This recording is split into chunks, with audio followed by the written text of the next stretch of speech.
So good morning, good afternoon, good evening, depending on where you are. Welcome to the Langara College International Student Orientation. So glad that you're here to join us. My name is Teresa Brooks, and I'm the Associate Director for International Student Services here at Langara Global Sneweith Laylam Langara College. To start us off in a good way, we do like to acknowledge that Sneweith Laylam Langara College is located on the traditional, ancestral, and unceded territories of the Musqueam First Nation, and we are honored to receive the name Sneweith Laylam from Musqueam in the Hunkaminam language, which means House of Teachings. And we'll talk more about that a little bit later, so you'll learn a little bit more about what that name means and why it's important to us. Also, Metro Vancouver is located on the traditional, ancestral, and unceded territories of the Coast Salish peoples, which does include the Squamish, Stolo, and Tsleil-Waututh, as well as the Musqueam Nation. So depending on where you are in Metro Vancouver, you'll be in different parts of traditional Indigenous land. And it is important for us to acknowledge that in Canada, here in Canada, and perhaps in your home country as well, when you consider the Indigenous people that have taken care of or stewarded the land since time immemorial, since, for a very, very long time, it's important that we do give thanks and be grateful for the land that we're able to live and work and learn on. And doing our territorial acknowledgements as well.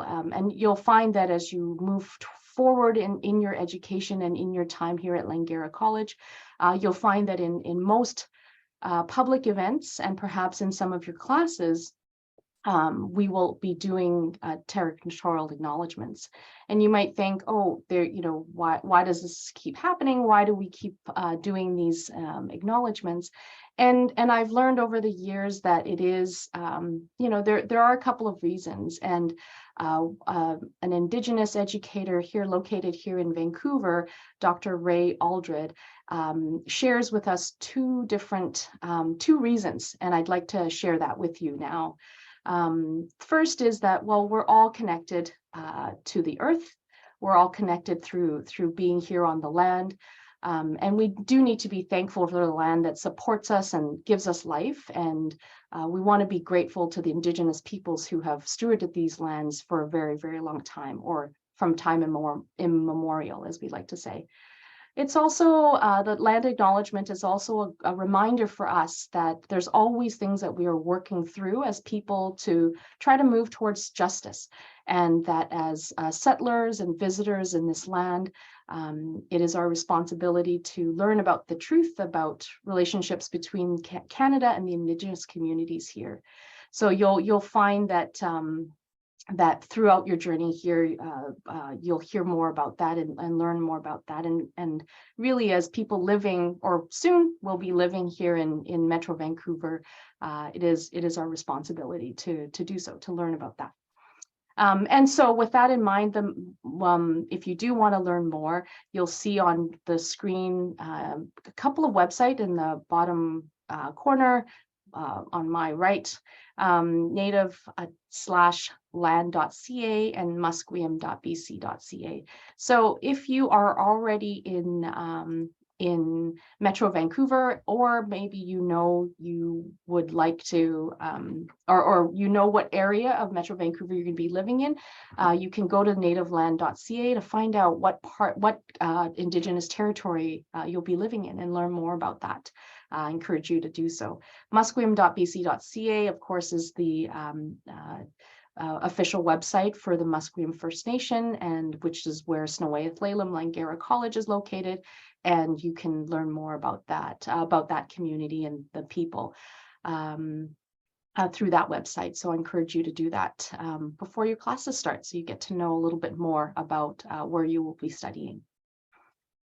And now I'd like to introduce to you Brad Van Dam, our Director of Langara Global.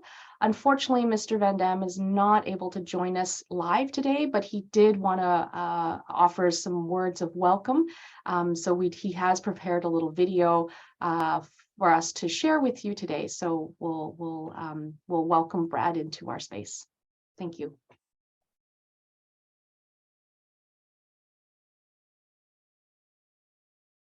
Hello, and welcome to the International Student Orientation. My name is Brad Van Dam, and I'm the Director of Langara Global.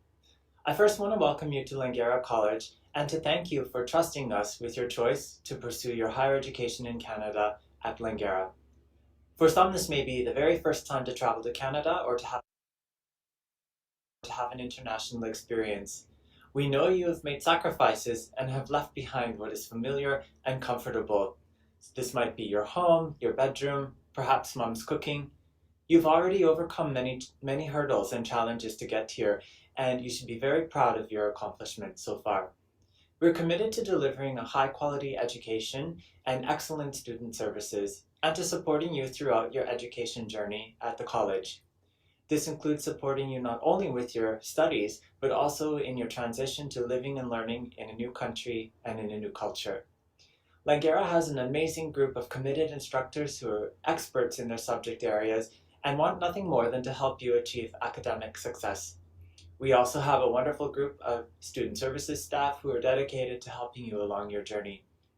When you do find yourself on campus, please make sure to visit room A107. This is the Langara Global Office, where you will find our international student ambassadors and other staff who can assist you and whose purpose is to support international students at Langara. The Global Office is a warm and welcoming place where you'll find a team of dedicated staff at your service. There are many other supports and services at Langara that you will learn about during this orientation session, which are available for you, so please don't hesitate to reach out if you need any help. Also within the Langara Global Department, we have our international recruitment team, many of whom you have interacted with before applying to Langara. We have our admission team who processed your applications. The International Student Services team works from Global Office, as well as our counselors. And we have our homestay colleagues for those of you who are staying with one of our Canadian host families. We're all dedicated to supporting you, so please do stop by anytime during our office hours when you're on campus.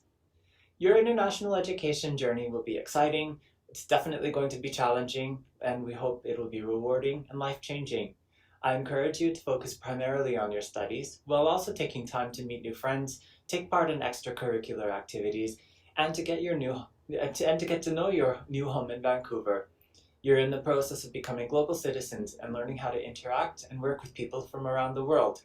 This makes you very special and will be an asset as you transition into the next phase of your careers. Always remember, though, that you're not doing this alone. You have friends, family, and us to help you achieve your goals, and we will be by your side each step of the way. And on that note, again, I want to wish you all the very best and much success in the coming months and years at Langara, and I do look forward to welcoming you and to seeing you on campus in January. Thank you. Thank you so much, Brad. Hopefully you'll get to meet Brad when you do come onto campus in the new year. And with that in mind, we just wanted to highlight again the room that or our office that Brad was talking about. Langara Global is located in Building A in room A107.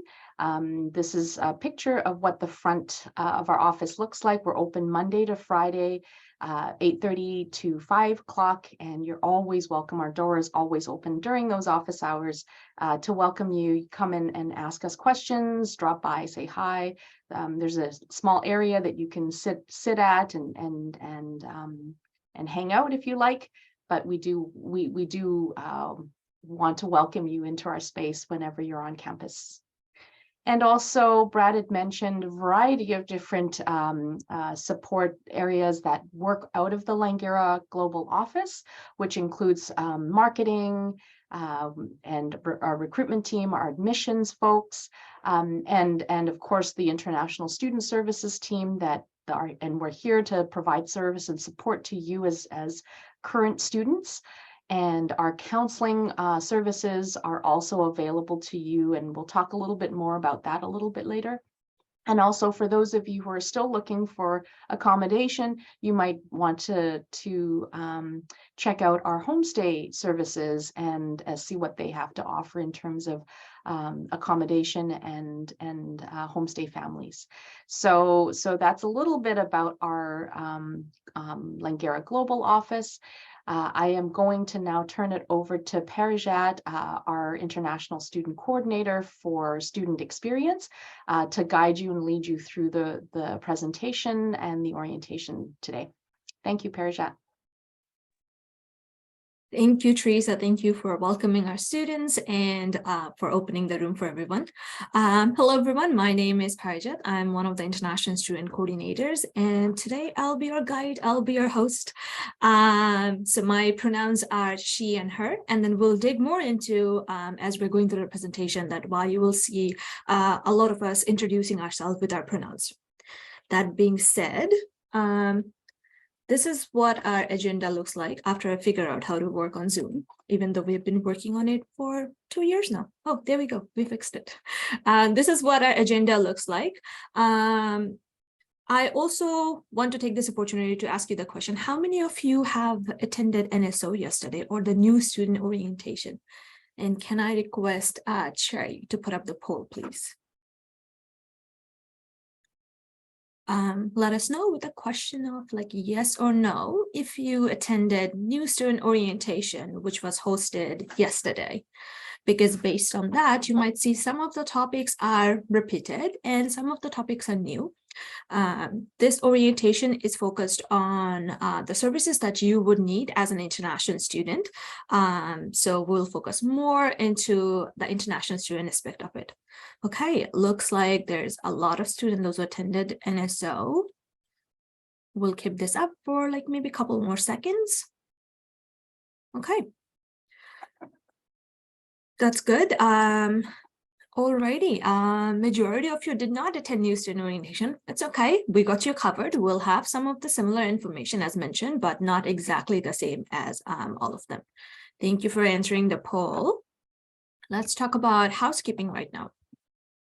So feel free to take screenshots or take notes, like if you have pen and paper, old school style, however you want to do it, feel free to do that. Know that the slides will be available. We will send you an email with all the slides that's being shared, and also a recording of this video, which is, it's important to make sure like you have your camera and your audio turned off as we are recording this session. Please do not share any of your personal information. Like I do not need to know your credit card information or your mom's maiden number, unless you really want me to know those. That's up to you, but please don't share your personal information. Again, like, you know, make sure you have your audio video turned off. Also use the Q&A section. If you post anything in the chat, we won't be able to answer that. We are not monitoring the chat actively until and unless you're asking us questions about, oh, I can't really hear you, it's muted on your end, which is could be possible. So you will see at the bottom, there's a section which is called Q&A. Post your questions here, but also please pay attention to the slides. As you have already seen our agenda, we are going to cover a lot of it. So wait for us to, like, you know, cover the section if you see that it's something we are about to section. I see a couple of you are raising hands. Like if you would kindly put it in the chat so that our tech person can see why you are raising hand. Like, is it the audio problem? Is it not working? Is it lagging? Because we won't be able to accommodate like raising hands in this session, again, because it's a recorded session. So we don't want your audio and video. We don't want to compromise your personal security or your privacy in this one. You can turn on the subtitles with a closed caption. I don't know how accurate it is. I can't really guarantee, but it is on you if that's what you want. You can show your reactions as well if that's something is your team. At this point, I would request Cherry, Teresa, and Melody to turn on your camera and to wave. You have already seen Teresa, and there's Cherry, and then Melody, one of our ISC, who will be coming in as a host like later in the session. Cherry and Teresa will kindly be monitoring the chat and the question section. So towards the end of the session, that's when we'll be answering all your questions. I also want to remind you that and you folks can turn off your camera. Thank you. I also want to remind you of the check-in survey, which Cherry has already posted a couple of times. Please do the check-in survey so that we have your information, and towards the end of it, we'll do a prize draw. I don't want to share the number of the prize draw, but it's a good 3-digit sum that we'll be sharing with you. So make sure you do the check-in survey. We'll do it towards the end. The check-in survey will be closing in a few minutes. So make sure you do the check-in survey as soon as possible. Thank you. With that being said, let's start. So we want to talk about your cultural transition as you are all coming here as international students coming from different cultures. As you have already seen in the chat section, we have folks joining us from different parts of the world. So welcome. And as Teresa mentioned, and as you have noticed as well, anytime we have the name Langara, as you have seen a word that shows up like that, it's called Snoweth Laylam. Snoweth Laylam means house of teaching. In 2016, Langara was honored to receive the name Snoweth Laylam in the Hunkamanian language, which is the language of the Musqueam folks. So we were honored to receive the name Snoweth Laylam. And since you will be seeing the name a lot and you will be pronouncing the name a lot, so how about let's do a practice session? Say it slowly with me. I won't be seeing you. I won't be hearing you. I'm just assuming you are doing it with me. Let's say Snoweth Laylam. Snoweth Laylam. If we were doing the ISO presentation in person, we'll be sitting in a room and we'll be practicing it together. Since we're doing it online, I hope we are practicing it virtually. You might have a question in terms of why we're doing land acknowledgement. What is land acknowledgement? Well, land acknowledgement is the least we can do to acknowledge the land that we are in. Folks, those who are coming from countries, territories, cultures, which has been colonized by other folks, whether it's other culture, whether other countries, you know the fact that what it's like when your land is taken away from you. That's why when we do land acknowledgement, we say that it's unceded territory, which means the land was never given up by choice, but the land was taken away. So acknowledging the land, that the land originally belonged to the Musqueam folks here, it means that that's the bare minimum that we can do to show respect to the land that we are in. It is our responsibility to learn about the history of the place that we are in, the history not only which is available on Wikipedia, but dig deeper into what does the history mean, and be respectful to the First Nation people. First Nation people, Indigenous people, they're the folks who have been here before the land being colonized. And it's also good to establish the relationship between the newcomer and the Indigenous people. Newcomer, that is you, who will be coming here very soon. Okay, so please use the chat box to let me know, when you think of Canada, what are the images that shows up in your mind? So you think Canada, and what is the first picture that you see? And the next couple of seconds, in the chat box, just put a word. What comes to your mind when you think of Canada? Okay, snow, cold, beautiful horses? No, houses, sorry, beautiful houses. Winter, harmony, okay, nature, peaceful, moose, okay, that's a new one. Maple leaf, great. Yeah, those are all correct answer. When you think of Canada, you think of the maple leaf, hockey, poutine, Canadians saying sorry a lot, and obviously the nature, the amazing nature that we have here. But Canada is more than that. In Canada, we're also very diverse. We have people coming from all over the world. If we were sitting here in person, I would ask you to look to your left, look to your right, because this is what Canadian look like. There's no one idea of who a Canadian person is, right? We have folks coming from different parts of the world. It is very multilingual, right?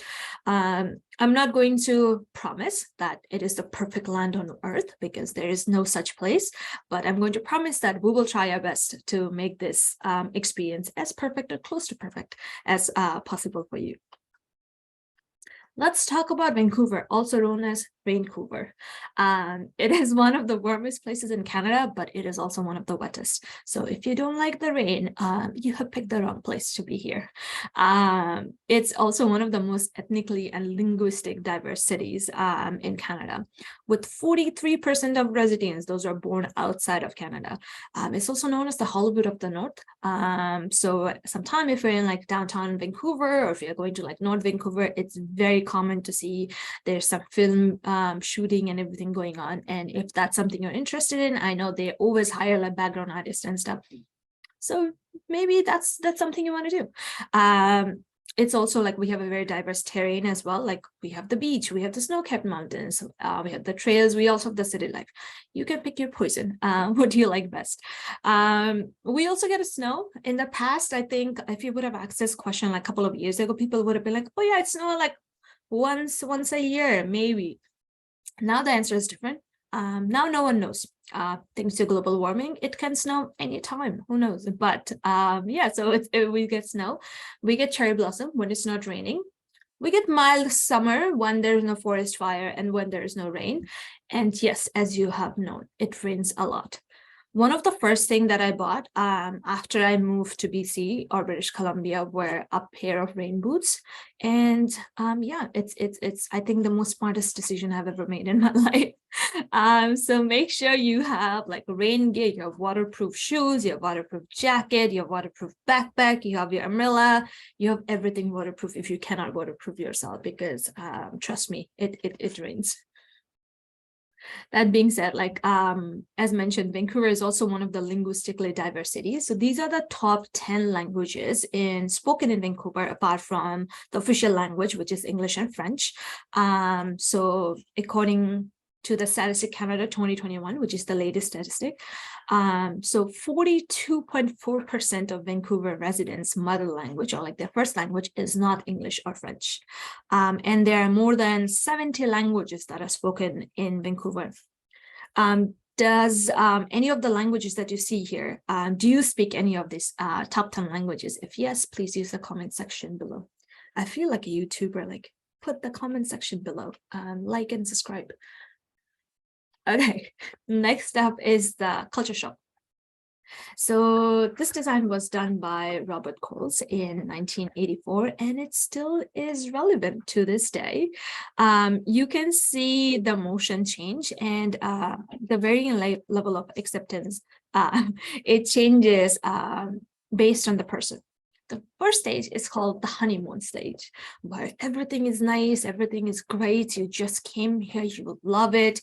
The 2 hours commute on the bus, no big deal. You can enjoy the scenario while you're sipping your cup of Timmy's. It's a wonderful day. It's raining. It's great. At least the pine trees look great.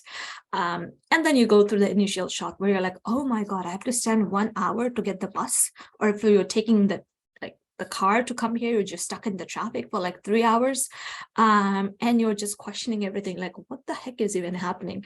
You don't like the taste of Timmy's anymore or Tim Hortons anymore, and then there goes the various level of acceptance where like I guess the coffee is good, or maybe I'll just move somewhere closer to the campus, and then you return home, and then you face the reverse culture shock where while you were away, your home moved on. The place that you're familiar with it's changed again. It's not the same.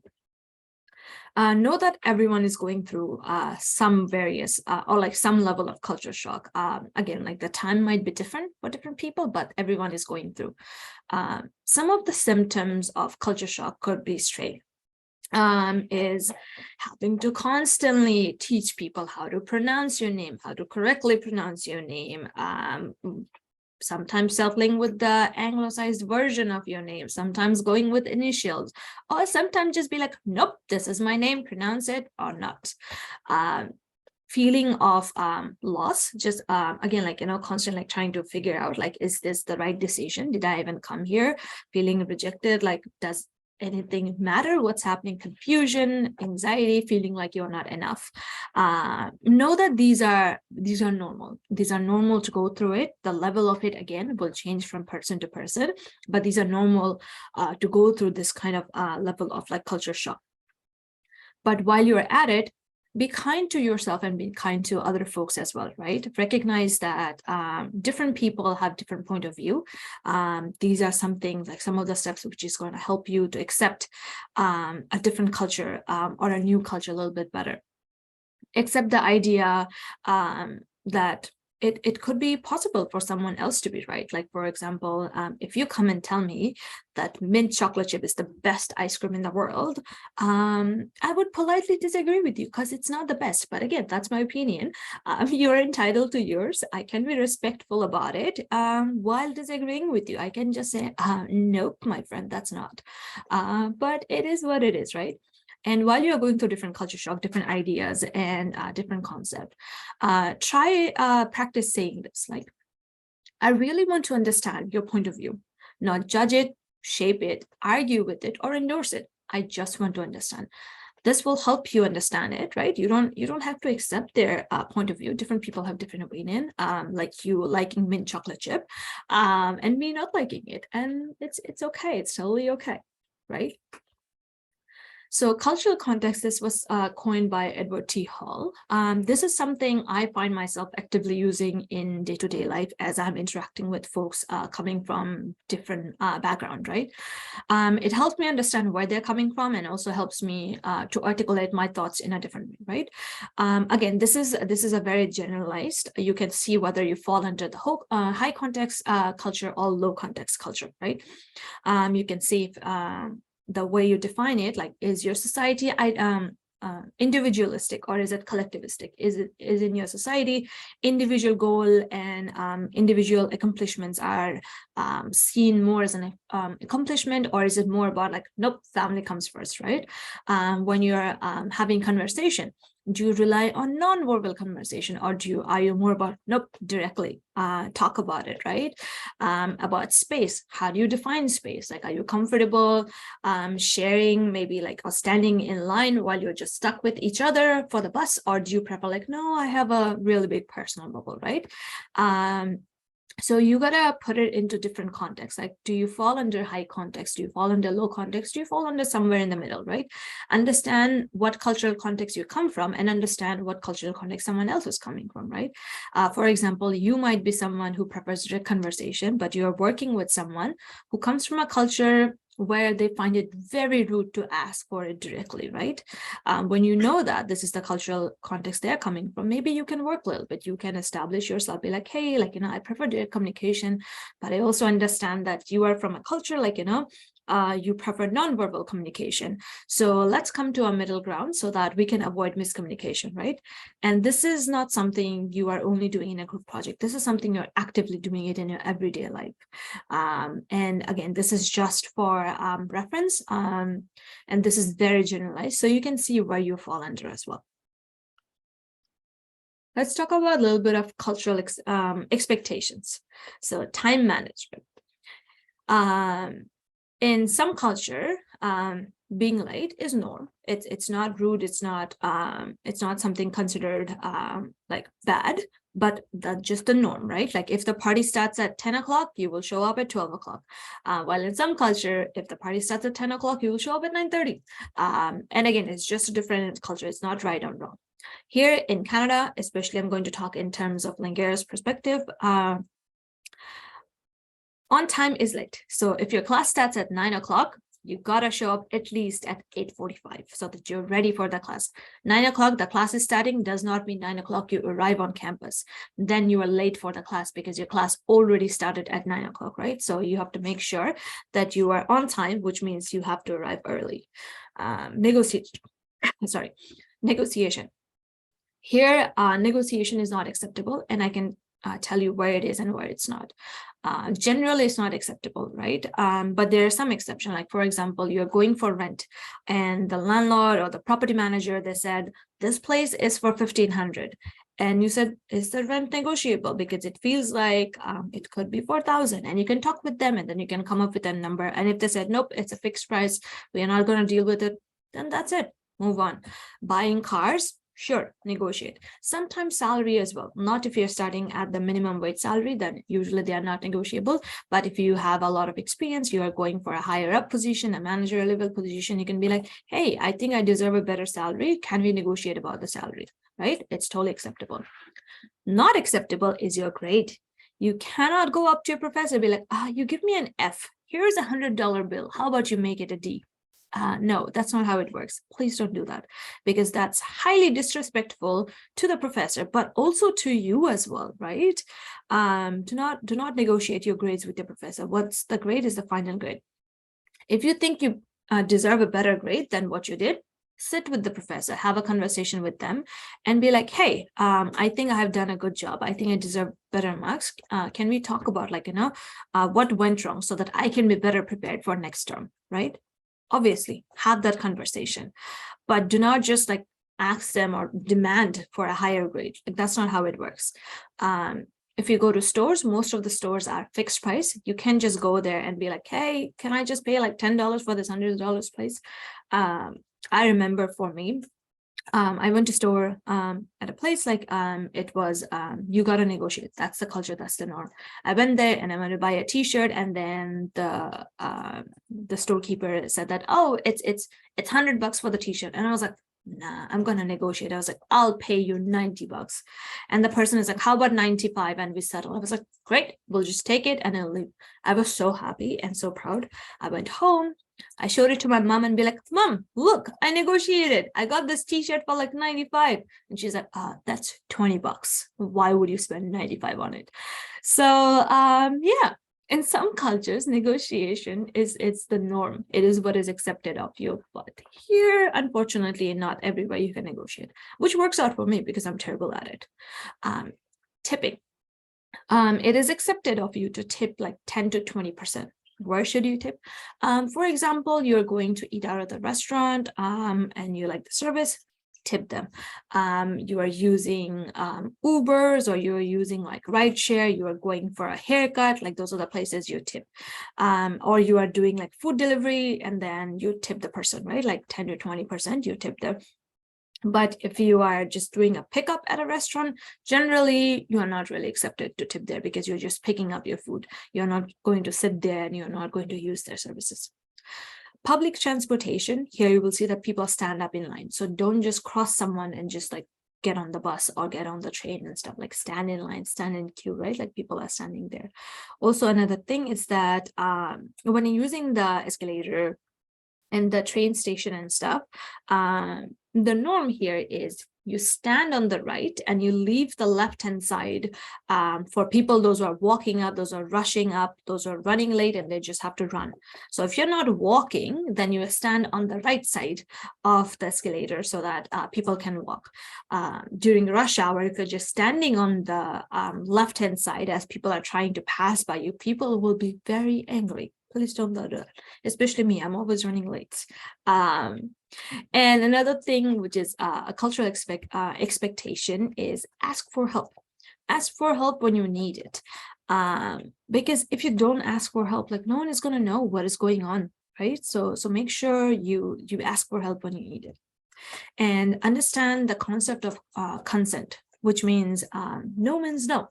If no has been said once, it means that's the end of the conversation. No does not mean, oh, can I try again later? Nope. No, that's the end of the statement. Let us hear from a couple of our students in terms of what they think, what were some of their biggest challenges when they moved to Vancouver, when they moved to Langara. I'm going to turn off my video so that you can hear them properly.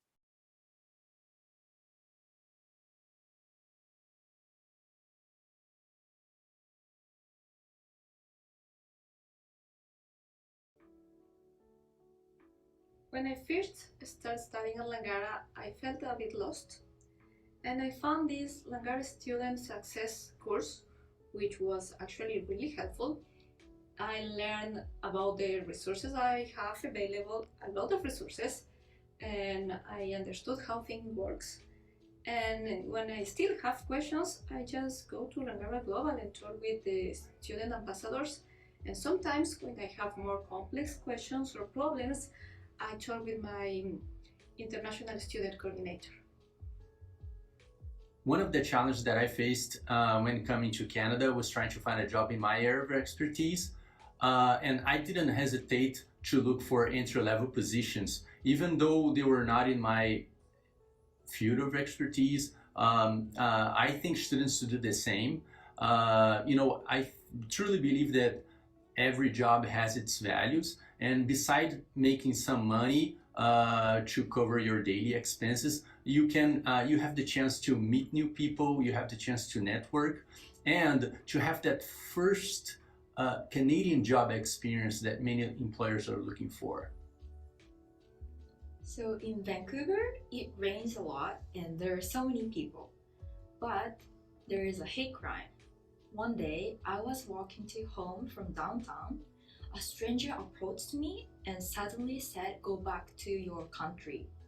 I was so scared and shocked, and I didn't know what to do, and I wasn't even able to talk to my parents about it.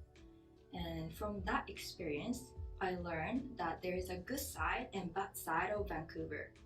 I didn't know that there is a bad side of Vancouver until I came here. And I want to tell you that be aware of it. And also, if you need help, reach out for help.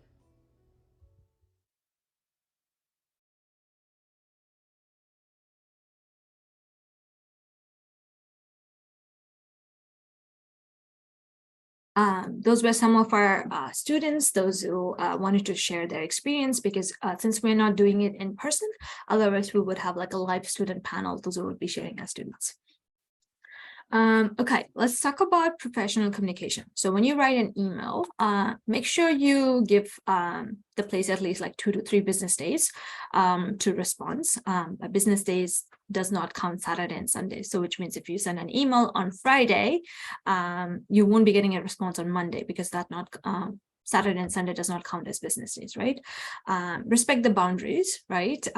Update your instructor if you're running late, if you're stuck in traffic, if you cannot show up to class because you are sick, you're not doing well, make sure your instructor is up to date.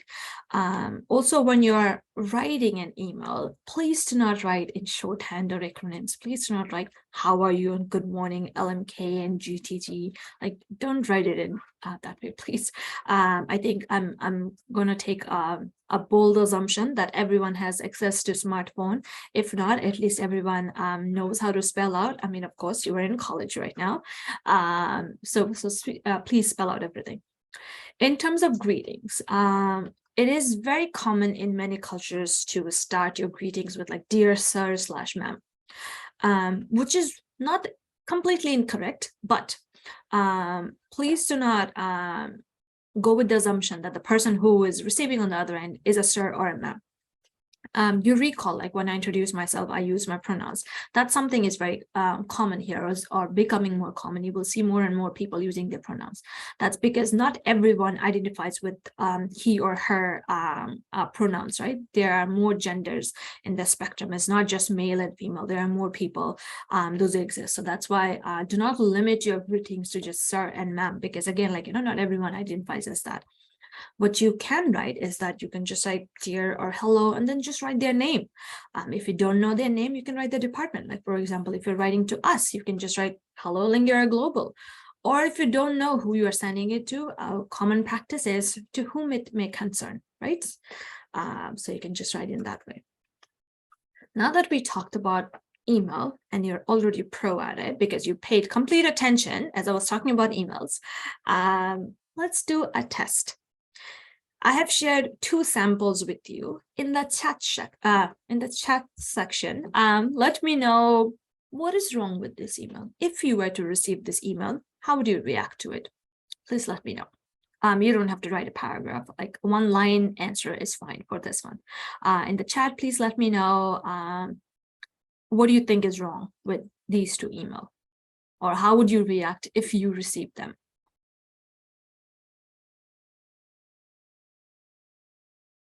Did someone say blocked? Okay. Capital letter, subject only, shorthand, unprofessional, spelling wrong, informal. Subject, yep, using shorthand. Yeah, oh my God, look at you all. You are already pro at it. You know what is done and what is not done. So you might ask, what's the proper way of writing an email? This is the proper way of writing an email. In the subject line, you write out what the email is about. You don't write a subject with all caps or just write a subject and that is it. And it's also yelling like, when is orientation? I was like, oh, what? And then the second one, you just wrote in like shorthand. It's like, what? Tell me when is orientation? I'm sorry, what? It will go to my junk folder because it doesn't have a content or it doesn't have a title to go anywhere. So the best way is write a title, and then in the email, you write out in more information. Would you please share when is International Student Orientation, as we have multiple orientation? And then you end it with your name and your student ID so that we know and we can look up for more information. Next up, I'm going to share about consent. We talked about consent a little while ago in the cultural expectations. Here I'm going to share a little video about consent. So consent literally means permission. Consent means taking permission or giving permission, whether it's permission to hang out with someone, permission to be with them. So let's watch the video and then we'll share more about it later. If you're still struggling with consent, just imagine instead of initiating sex, you're making them a cup of tea. You say, hey, would you like a cup of tea? And they go, oh my God, I would love a cup of tea, thank you. Then you know they want a cup of tea. If you say, hey, would you like a cup of tea? And they're like, I'm not really sure. Then you can make them a cup of tea, or not, but be aware that they might not drink it.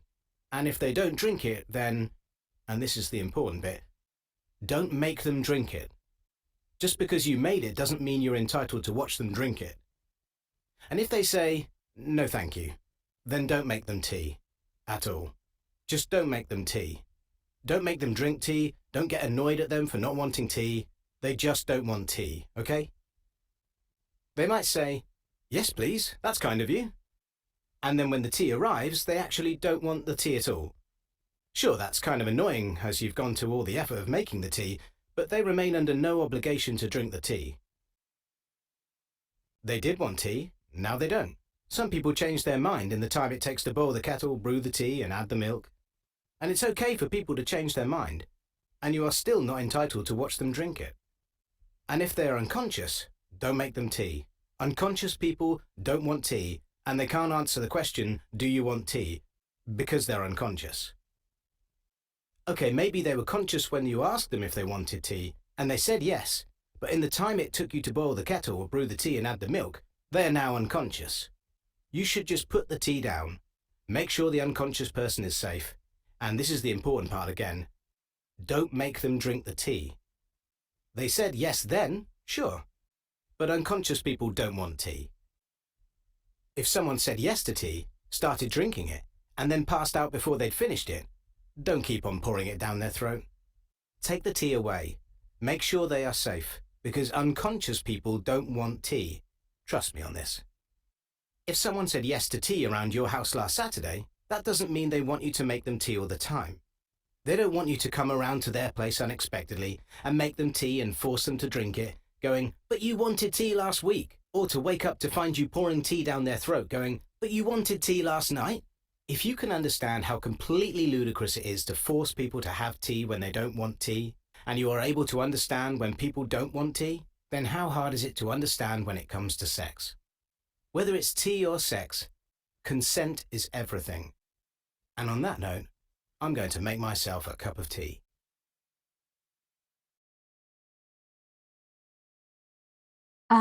As this video mentioned, you probably have watched it and you learn a little bit more about consent. And it says consent is everything. Consent is everything, and it's not limited to just sex. It goes to all the different topics as well. Like, for example, you stepped out with your friend and they're smoking, and then they offered you to smoke, and you said, no, thank you. And that is the end of the statement. It does not mean, how do you know you don't like smoking? Have you tried it? Have you been there? Have you that's not the conversation. There's no follow-up. The end of the statement was when you said no. Same goes for if you went to a bar and then you just ordered yourself a ginger ale, and then your friends are ordering alcohol, and then they're like, oh, trying alcohol. Like, how do you know you don't like it? Like, that's not the conversation. The conversation here ended when you said that, no, I don't want to drink. That is it. It could be for that night. It could be just, you just don't want to drink. It does not allow follow-up question. And same goes for sex as well. Like if someone said no, that is it. That's the end of the statement, right? If you think that you or someone, if you think that your privacy has been violated while you're here, whether you're renting a place and someone like, know that we have help available where you can reach out. We have sexual education department here on campus. You can reach out to them, you can talk to them. We also have counselor, and all of this information will be private and confidential. So if you want to talk to someone, we have help available for you.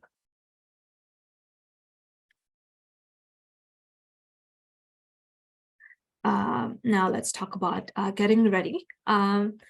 So getting ready for Canada would require you to have your study permit approval letter. I hope at this point, all of you have your study permit approval letter. Hence you're invited here, or your letter of introduction, which you have to show at the airport when you come to Canada, or have a valid study permit. So for folks, those are returning to Canada as a student, whether you went to high school here, whether you did a different schooling here, so you might already have a valid study permit, so you will be able to enter. And based on your passport country, you might need an ETA or a visitor's visa or a green card.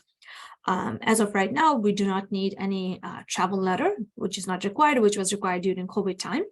And make sure before you travel, you check the IRCC website to see all the travel restrictions and everything is updated. Getting ready for Vancouver when you come here, or prior to coming here, if you're not already here, make sure you do your research in terms of what kind of phone plan you want. Do your research for bank account as well. And we have a bank account, like a workshop coming up soon as well. Look out what kind of bank account you want to open. And some of the bank account, they give you special discount for students. So make sure you can look at it, apply for your social insurance number. Again, we'll talk more in details later. And apply for your MSP, and then make sure you have your BC ID. BC ID is just a good ID to have so that you don't have to carry your passport everywhere. Getting ready for Langara. Activate your computer user ID if you haven't already. It will give you access to your MyLangara email address, your Brightspace. You can apply for your student ID. Student ID right now, since we have a lot of incoming students, it's going to take a long time for you to get the physical ID, but you already have the ID number as well. So there's a website, you go there, you upload your picture, and then they send you an email when it's ready to come and pick up. UPass, people, those who are part of LSU or Langara Student Union, you should be eligible to have a UPass, which allows you to take the public transportation. It's not free, it's just included in your Langara student fees that you pay. Make sure you have your required class materials that your instructor asked you to buy. Also, if you haven't already, please enter into the Langara Student Success course. And as the name says, it helps Langara students to succeed. It's a really important course, and it's really helpful as well. And arrive early for your class, whether maybe you want to come a day before this your classes start, so that you can familiarize yourself in terms of where is the building, where to go, where is the parking, where is the nearest bus stop or train station, so that you're aware of it. On the day off, it could be as smooth as possible. Or if it's your first day, just arrive like a little early so that you can explore yourself. Now, I would like to invite Melody. Melody Choi is one of the international student coordinator. She will be giving us more information in terms of Langara student ID and health insurance. Over to you, Melody. Thank you, Parajat. Yeah, so as she said, I'm going to talk about the accounts and the IDs that we use in Langara. Next slide, please. So there are 3 different types of accounts in Langara. Langara ID number, or we call the student ID number, computer user ID, and my Langara email address. You will have to use the correct ID or email addresses to access your accounts. First, let's take a look at the Langara ID, or we call it student ID number. It's the 9-digit number starting with 100. And you can use this ID to log into the student information system where you check your registration status and update your personal information. C3 Job Board is a platform where where all the jobs are posted, and your library account. When you ask questions to staff or instructors, they may require your ID number, so make sure you memorize your student ID. Next, we have the computer user ID. It is usually the combination of the initial of your first or preferred name and your last name. It comes with the 2-digit sub number. So for example, my computer user ID will be the initial of my first name, M, and my last name, Choi, and 2-digit sub number. If you don't know your computer user ID yet, you will have to activate your computer user ID on the student information system and set a password. I'm not going to cover the details on how to activate the ID, but you will be able to find the instruction from our website or from the link that Cherio will going to share on the chat box later. You will have to use this computer user ID when you log into computers, copy machines, or printers on campus, and Brightspace, where you can access class materials, quizzes, grades, and your instructor message. Your registered courses will gonna appear on this Brightspace around the first day of your class. Last but not least, we have my Langara email account. This is your computer user ID at mylangara.ca. If you don't know what your computer user ID is, as I said, you can activate your computer user ID first on student information system and then set a password. Once your computer user ID is set up and the password is set up, you should be able to log into Outlook 365 and other resources on this list with the email address and the password that you set up for your computer user ID. And the password is not same as the student information system.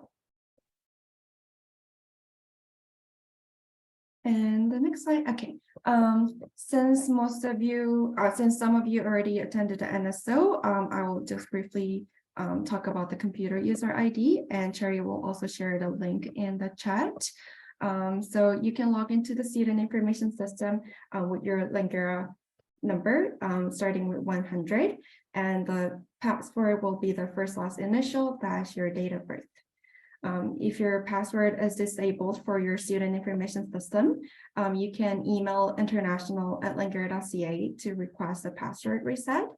If your password to the computer user ID or Outlook 365 is disabled, then you can reset your password or change your password from student information system under activate your computer user ID option. And make sure you update your preferred email address before you activate your computer user ID, because the link to reset your password will be sent to your preferred email address. Next slide, please. Now we're going to talk about the health insurance.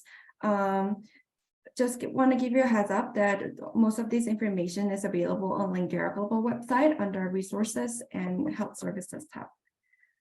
I wish we don't need to worry about this, but it is very important for you to understand how the insurance and medical system works, just in case you need to access the medical services in Canada. The medical bills will be very expensive without the insurance, so our regular studies international students are automatically enrolled in temporary medical insurance, GuardMe, for the first 3 months of the semester. So that means it will going to be covered January, February, and March. It will be activated on January 1st. So if you're coming to Canada before January, please purchase an early arrival plan from GuardMe link on our website. If your spouse or dependents need the coverage as well, you can apply for the extra coverage as long as you have been enrolled in the GuardMe plan. For more information about the early arrival plans or spouse dependents coverage, make sure you visit the Langara Global website, find the GuardMe information, or click on the link that Cherry, I think, shared on the chat box.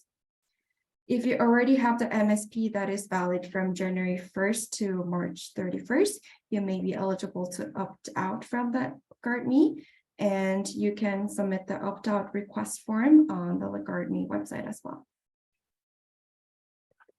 Medical Services Plan, MSP, is a BC government health insurance plan, and you must apply for the MSP as soon as you arrive in BC. This is because there is usually a 3-month waiting period after you apply for the MSP. And you can apply for this MSP after you arrive in BC. So if you're not in BC yet, you can't apply yet. And GuardMe will gonna cover these 3 months waiting period. If you don't have the MSP by March, it means you will not going to be covered for any medical bills starting from April. So make sure you apply for the MSP as soon as you arrive in Vancouver. You can apply for MSP online. You can Google apply for MSP and you will be able to find the online application form.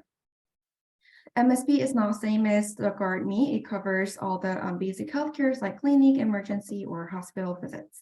If you want to learn more about the GuardMe and MSP, like which services they cover, how they work, please join our MSP and health insurance workshop that will going to happen in January. And next slide, please. Okay, now let's talk about the LSU plan.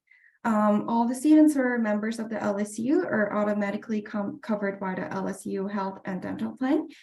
You must have a valid MSP to use this plan. So with your GuardMe, you can't use LSU plan yet, but once your MSP is activated, you can use the LSU Dental and Extended Health Plan. If you want to know more about the plan, you can search the LSU plan on the Langara website and then find a list of the services they cover. They cover the services that are not covered by the MSP, for example, the dentist visit or the prescribed drugs. So these are the health insurances you may need to know. They're a little bit different, but it's all for your medical services. So if you want to access the medical services, you will be able to use one of these insurance to cover your bills. And now we will gonna take a little bit of break. You will be able to have some time to stretch, go to washroom or drink water. Let's take 4 minutes of break so we can come back at 8:10 in Vancouver time. So you have 4 minutes for yourself to take a break.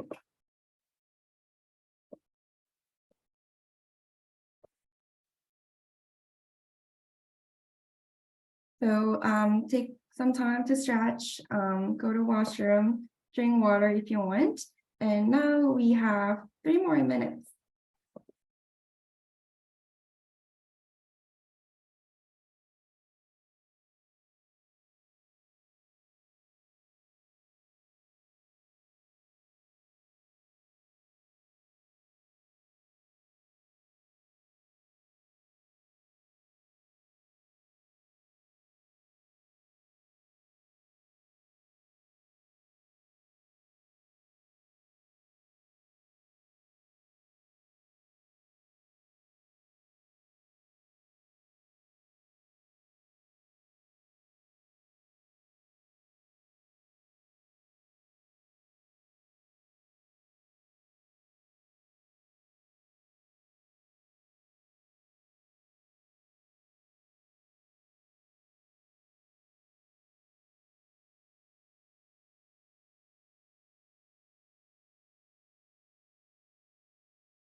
Hello, hi, welcome back. I know it was a short break, but we are trying to wrap it up soon so that you have more time for your questions, and also so that we can wrap up the session soon as well.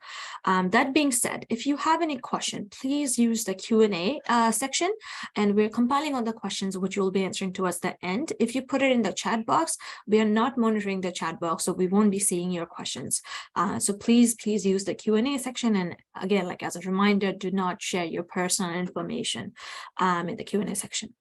Also, the check-in survey, we are closing the check-in survey in the next couple of minutes, and Sherry reminded me to remind you, do the check-in survey. You'll be getting a tuition credit, like one of the students, not everyone, will be doing like a lucky draw kind of thing, and then one of the students will be getting a tuition credit. So make sure you do your check-in survey.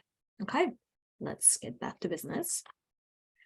Now we'll be talking about academic integrity, such fun words. We'll start with plagiarism. So plagiarism, or how it's defined in Langara, is that presenting the work or ideas of someone else as your own constitute plagiarism. So plagiarism or cheating, copying, different countries, different cultures have different words for it. Do not plagiarize. Give credit to your references, right? Wikipedia is not a source. Do not just steal someone's work. Do not copy paste. Know where the sources comes from. So plagiarism is a huge word. It's hard to understand sometimes, especially if it's a foreign concept to you. So here's a little details in terms of what can you avoid, or what is even considered plagiarism, right? So for example, when you get the exam grade back, you just change all the answer and take it to your professor, be like, oh, I'm sorry, like you gave a wrong grade, or you changed the grade itself from you got 0 and you made it 90 somehow. So those are wrong, and those are plagiarism. So please don't do that. You're writing someone else's paper, you're paying someone else to write your paper, or you're receiving money from someone else to write paper or exam. Do not do that. They're all considered plagiarism. You're all here to study, you're all here to learn and grow. No matter what's your secondary reason is here to be in Canada, your primary reason, you're coming in as a student. So make sure you are prioritizing your student, being a student, and prioritizing your studies. So do not plagiarize.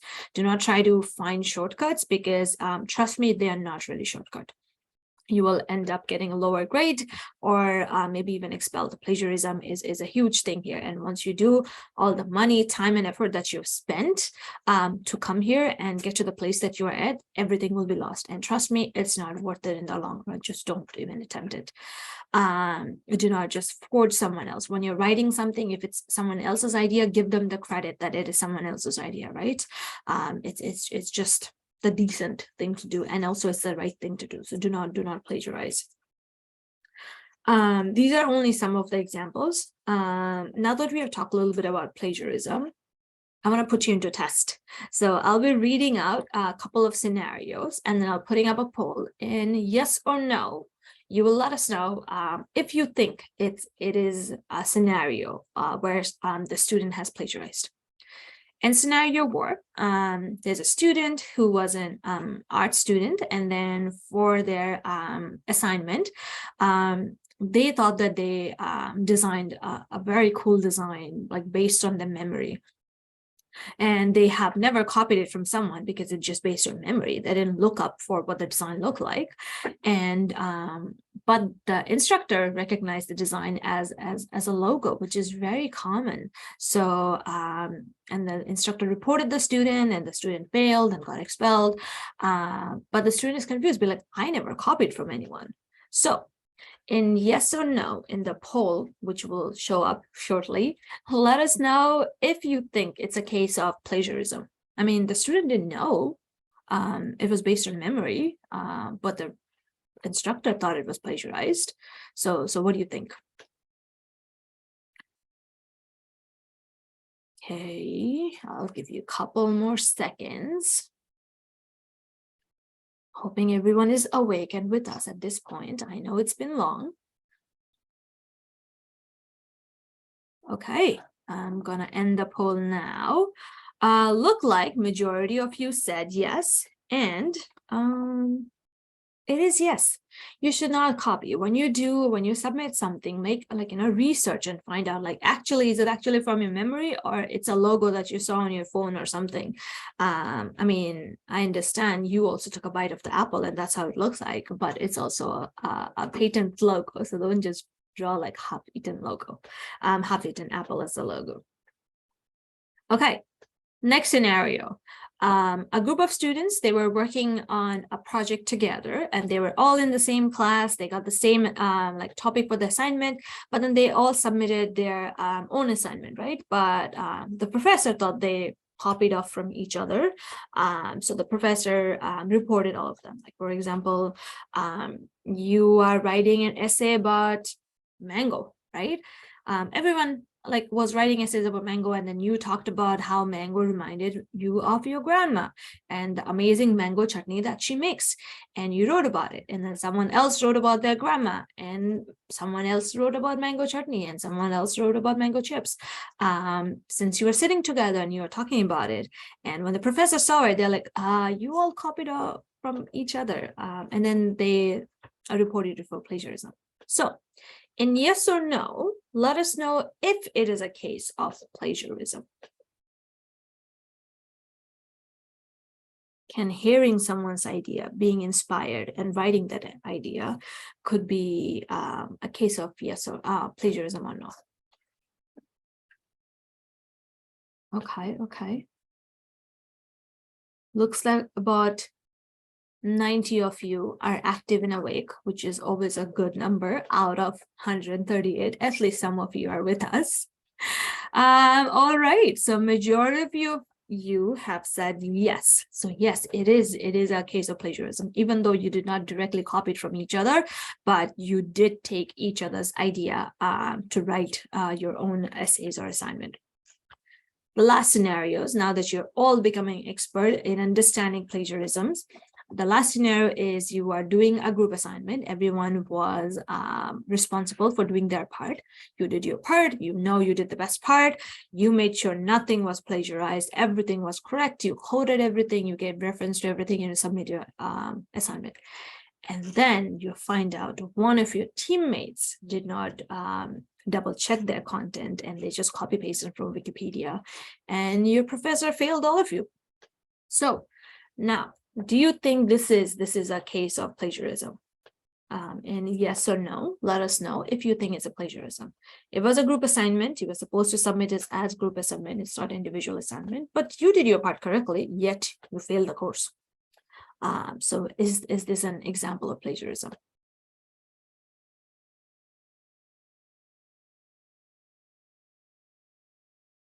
Okay, we have some of the folks saying no, it's not. The correct answer is yes. If it's a group assignment, your responsibility is not just your own part, but the entire assignment. You get graded because of the entire assignment, not because of the 2 lines that you contributed. So it was your responsibility and your group's responsibility to make sure you go through all the content and make sure nothing is plagiarized in the content. So yes, it is an example of plagiarism. To find out more about plagiarism, you can search for plagiarism policy on the Langara website, and it should take you to this page, which has more information about how to avoid plagiarism and stuff. That being said, if you think that you are wrongfully accused of plagiarism, you know that you didn't do anything wrong, you know that you took your own exam while someone is accusing you that you paid someone to take the exam, or someone else took the exam on behalf of you, or you copied it from someone else, stand your ground. Make sure you have proof to prove yourself innocent. That is that being said, if you're innocent, prove you're innocent, stand your ground. If you're copying off of someone, what are you doing? You spent so much money to be here. Please don't do that.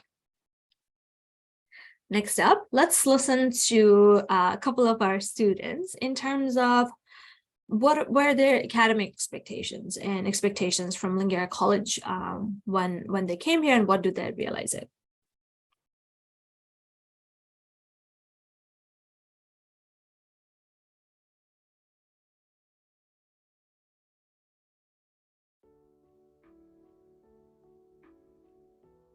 I didn't use email to communicate with my instructors when I was in high school back in Japan, but college is different. You can talk to your instructor before and after class, or you can send them email, or you can book appointment for the office hours. For example, if you're late to class, or if you have a question with your assignments, you can always send an email. I highly recommend to communicate with your instructors because they are there to help you. When I started my studies at Langara, I was very motivated, and I thought I knew what to expect because I had some previous experience in university back in my country, Ecuador, South America, and in Europe as well. I knew Canada was diverse, but attending classes and actually seeing these people from different countries, different cultural backgrounds, different English levels, and even the age groups, it was very different from what I expected, and I decided I have to adapt, and I start this process of adaptation. I'm still working on it, but I think it's the only way I found to learn how to navigate in this changing environment. You're expected to attend classes, submit assignments on time, and ask questions, because if you don't ask for help, your instructors will assume that you're doing okay. So ask for help.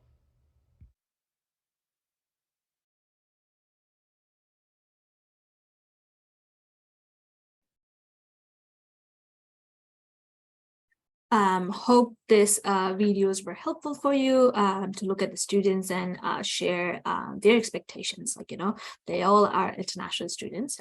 So hope it helped you to learn about a little bit about what were they expecting when they came here. Now on a fun topic of cyber awareness. Canada is not immune to having random people call and asking you for money. You'll be getting it here as well. I get at least one call per week asking me for my information. I'm like, do you think I have money? But anywho, so it could come in various forms, whether it's a phishing, whether it's an email, whether it's a call, whether they're just trying to steal your information. If someone seems like asking you for your name, your information and stuff, don't. Most of the time they pretend that they are calling from health insurance, or they will call as if like your package was displaced even though you never ordered anything, or they will be like, oh, your immigration document is expiring, you should call. Knowing that the amount of time all of you spent in order to get your study permit and everything approved, I think you have an idea of how busy IRCC is. So none of them have time to call you and ask you for information. They will never call you for your information. They can send you a physical mail, but they won't call you and be like, oh, hey, give me your information. So be very, very careful. A lot of you will be looking for jobs, like as you are coming here as well. If any job offer feels too good to be true, know that they are too good to be true. It has happened. There are students those who lost a lot of money. A couple of semesters ago, the student, she got an email which said that they found her account through Indeed or something, and then it was for a job. They were offering her a job, and then she clicked on the link, and then she shared her information thinking it's a job, and then she ended up losing more than $700. And so it is happening. It's very real. Don't just brush up thinking that, oh, it won't be me. It is very common. So be very, very careful. If you get numbers or if you get called from unknown numbers, send them to the voicemail. If they're really, really like was from IRCC or MSP or someone, they will leave you a voicemail. If they're spam callers, they won't leave you a voicemail. And also, no one really calls nowadays, friends and family, or maybe it's just me. People just text each other. So if you're getting like calls like that, also in terms of text as well, now they're getting even more savvy. They might send you a text, be like, oh, hey, like, I'm from your phone company. Here's your $100 credit. Click on the link. No. They don't give out money like that. Everyone would be rich. None of us are Bill Gates. There's only one Bill Gates. So don't click on random links. Don't give your information. There's also a new kind of scam going on, which is called contract cheating, which means when you pay, and I hope you never do that because we just talked about plagiarism, but there are people, those who try to pay different people, organization money to get their assignments done. And these are all like real examples, by the way. And then they were like, okay, like, you can give us your student ID and stuff so that we can log into your system and take your exam on behalf of you. And they gave all the information and stuff. And afterwards they came back and be like, the money that you paid is not enough. I want $2,000 more. And then they said, I'm a student. Where do you think I have $2,000 more to share with you from? And they're like, well, if you don't, then I'm going to go complain to your school and you will be let go of the school. And they're like, yeah, bro, like, I don't have the money. I'm not going to give it to you. So what they end up doing is like contacting the student's professor, contacting the school, and emails everyone saying, this is the student, this is the information, this is the assignment and everything. The student paid me to take the examination, but I'm not gonna take the examination. So the student did get reported. The student was under a lot of I wonder for this one. So please don't do that. There are also another time a student was, someone sent an email to the professor saying that, hi, like XYZ, this is their email ID, and the student paid me to take the examination. But what happened was that when the professor received the email, the professor was in the class, doing the examination, and the student was sitting right in front of them, which means the hacker or the scammer got the student name, the student information, and knew when the student was going to take exam, or maybe the student tried to pay someone to take the exam and emailed the professor. Thankfully, the professor was there and then saw the student and was able to stop the scam from happening. But the student's student ID is already public. On that note, also make sure like you don't share your student ID with whoever. Your student ID should only be for you. Your student ID will only be used when you're emailing your professor or people, those who work at Langara. Do not just share your student ID randomly with anyone, okay? Any questions so far? We good? Please use the Q&A section to post your questions, or use the chat box to let us know if I'm going too fast, too slow, if the slides are not loading on your part. But if you have questions, please use the Q&A section. Thank you. Next up, I'm gonna welcome Melody back to introduce and talk a little bit more about our international student services. Over to you, Melody. Thank you, Parijat. Yeah, so I'm going to introduce our team, International Student Services team. As a current student, you will be most likely interacting with International Student Services team throughout your study at Langara. So let's see a quick overview of our team in this slide. First, we have the IE assistant and student ambassadors. Our student ambassadors are the current students working at our department, and they can answer to general questions and provide resources you need. You will see them wearing the blue vests, assessing students at the entrance of Langara Global Office when you visit the campus later. Next, we have the International Student Coordinators, ISCs, who will be the first point of contact if you need any support. I will talk more about ISC in the next slide. And we have our student experience engagement team, Parijat and Cherry, who are responsible for the fun stuff, including the campus events, Langara Global Volunteer Program, and the cultural celebrations.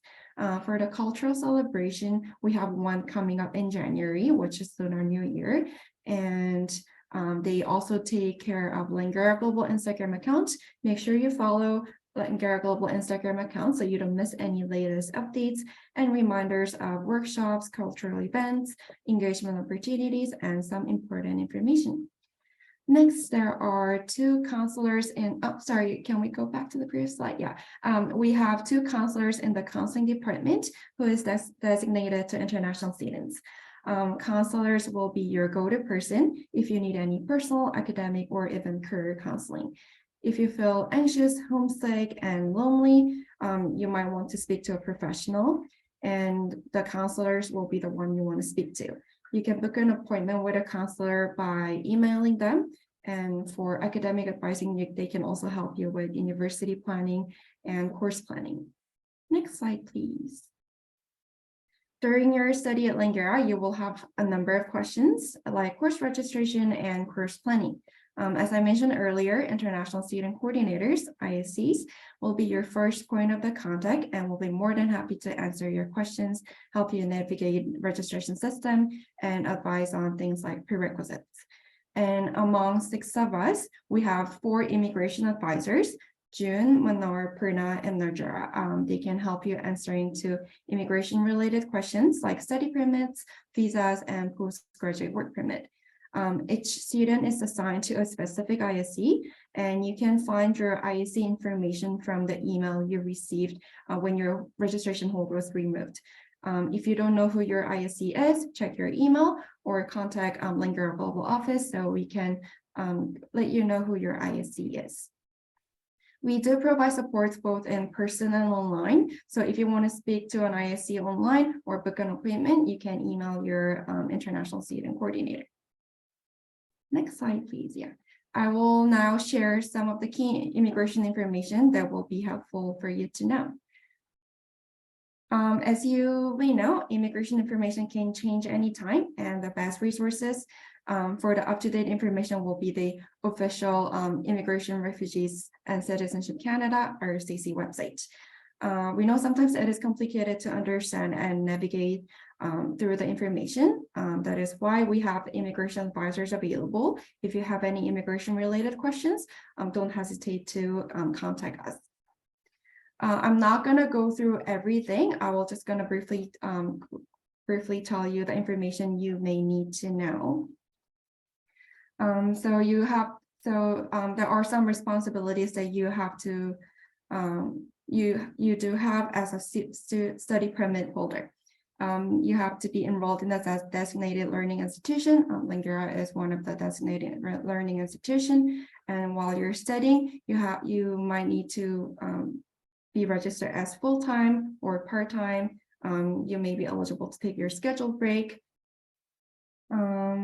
Make sure you go to all the classes, you attend all the classes, because if you don't attend class, it may impact your study permit compliance and postgraduate work permit eligibility.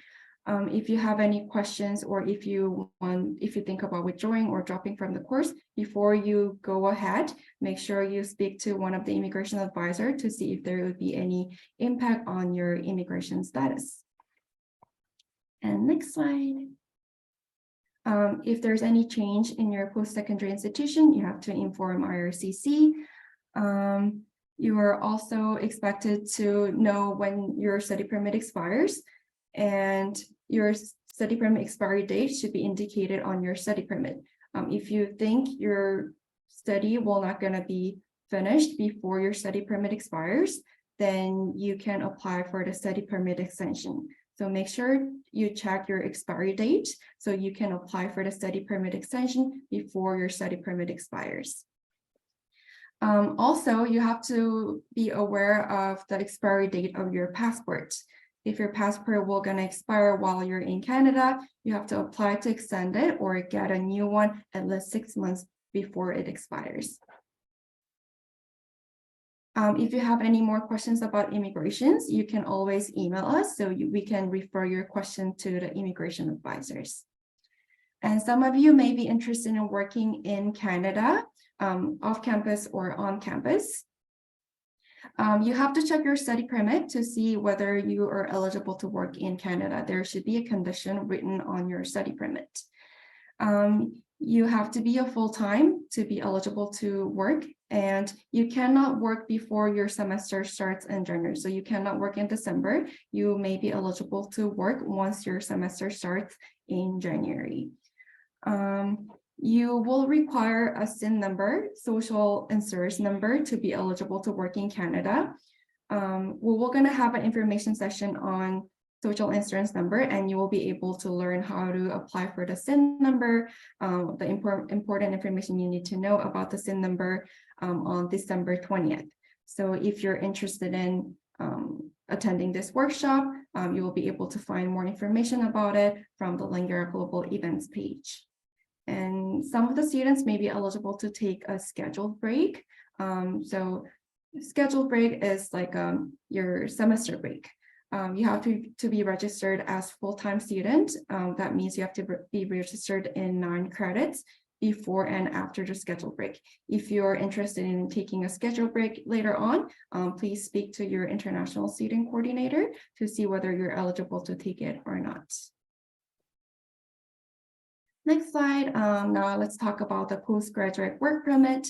Some of you may be interested in applying for the work permit after your graduation, and the work permit, we call it as postgraduate work permit. There are some eligibility requirements, even though you're just starting your study and it will take 2 more years for you to graduate. It will be important for you to be aware of the eligibility requirements, as some of the requirements you will have to meet while you're studying in Langara. We also offer postgraduate work permit workshop every semester. So if you're interested in learning more about the postgraduate work permit, you're welcome to attend the workshop, or you will be also able to find immigration resources about the postgraduate work permit on our Langara Global website. Okay, next slide, please. Now I will pass it over to Parijat so she can introduce you more about how you get involved in the Langara community. Thank you, Melody. Yeah, as Melody said, we are now going to talk about different ways you as a student, you can get involved, whether on campus or off campus. Global experience, or us, Langara Global International Student Experience. It's your one-stop place for everything. Our department is called the Student Experience department, and we focus on orientation, like today, cultural transition, different cultural celebrations. We also have a volunteer program, and we do a series, like a speaking series, which is Globally Speaking, where we talk about different topics. So far, we have done on International Women's Day, we have done on Asian Heritage Month, we did on Pride panel, on consent workshop, and in upcoming February, we'll be having a panel on Black History Month. So we always do like different topics on our Globally Speaking series. Volunteering. Okay, with the show of hands, or like in the poll, which chair will be sharing soon, let me know how many of you have volunteering experience, or you have volunteered before. Oh wow, a good number of you. Okay.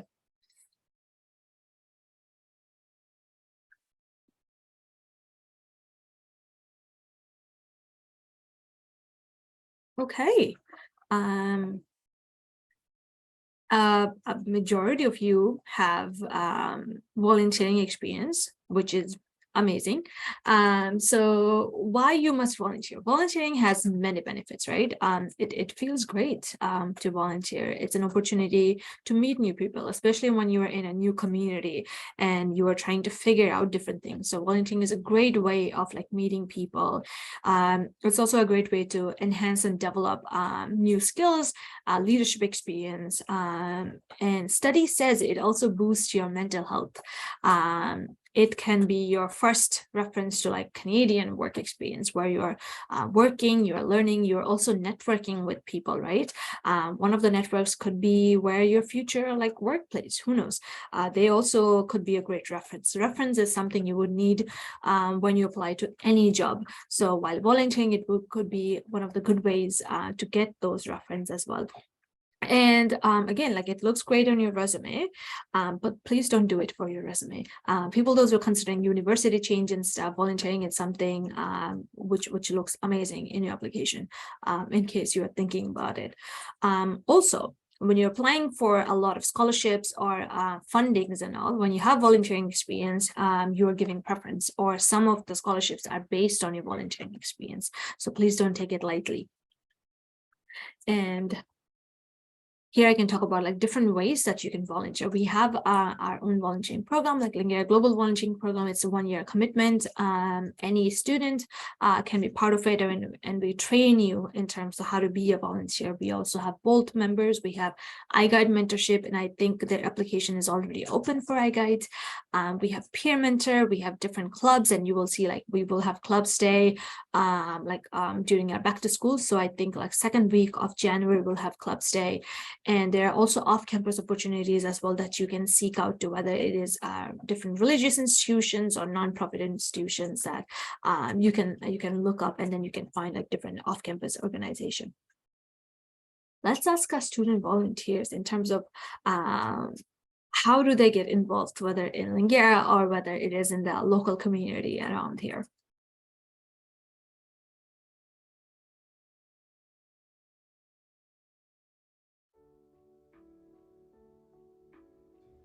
There are many ways that you can get involved in the college. For me, I am a member of Langara Film Club, which I actually created with my friends. We host events on campus, we watch movies together, and we talk about it. It is really a good place to practice a new skill, and it is also a really good place to meet new people who share similar interests. I am also a member of Langara Global Volunteer Program and Bolt Volunteer Program. This is how I get involved, and I also encourage you to do. Volunteering is one of the best ways for you to practice and develop new skills. It helps you gain confidence, experience, and to network. For me, this was very special because I volunteer on campus, where I got the chance to meet a lot of people, to lead some events, the organization of events, and in the end, it helped me find a job on campus for my work term. I like to volunteer a lot in Vancouver, in Canada, and I do on-campus volunteering throughout the semester, but also I do off-campus volunteering sometimes. Off-campus volunteering opportunity helped me to develop my new skills and also expand my new connections. And if I'm interested in one specific organization, I just directly contact them. But also I can check Langara website to find new volunteer opportunities. I really enjoy off-campus volunteering, and I want to continue that.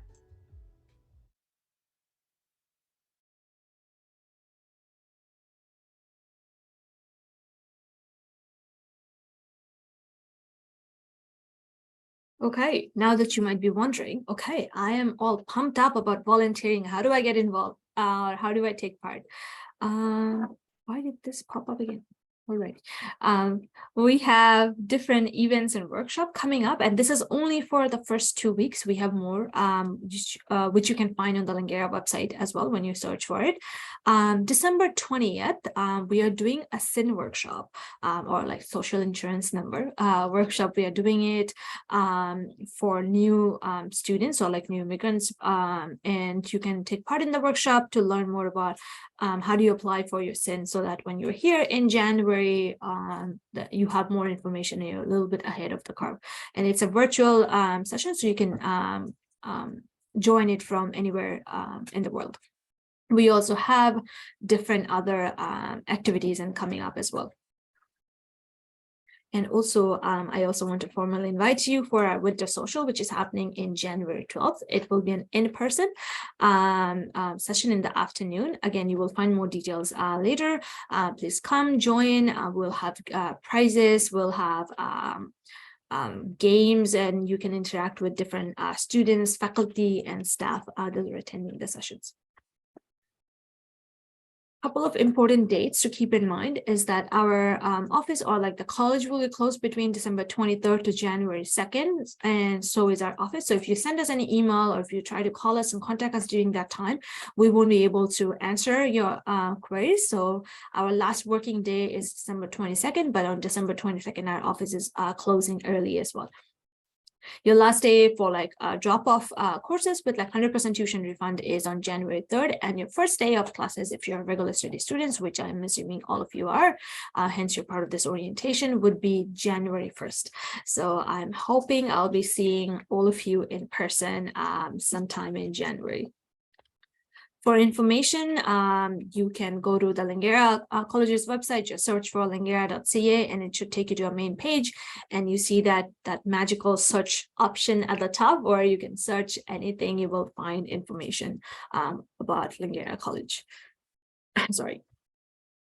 And as an international student, you can either go to the Langara page, and then there's an international student section right here. You can click on it and it will take you to Langara Global, or you can manually search for langara.ca/global, and it should take you to our Langara Global webpage. And here again, you will see the search option, the magnifying glass, where you click on it, and then you will be able to search information related to being an international student. You can also click our events on that page, which will take you to all our workshop and events, which is just for which is primarily for international students. Since we are wrapping up soon, I just want to quickly go through some of the other student services that we have on campus. We have accessibility service, financial aid, counseling. We also have sexual violence support and education, health services, and obviously Langara Global, indigenous education and services, and campus security. We have multiple services that we just want to quickly go through for your convenience. Make sure you take down the number of the campus security, so that if you're on campus and you need help, you have the general and the emergency number. If you witness a coyote or a bear, please don't call us, call 911. That would be your best bet. I'm just gonna play our last video from our students who are sharing tips with you in terms of how to or tips that they wished that they had known when they were coming in. Okay, here we go.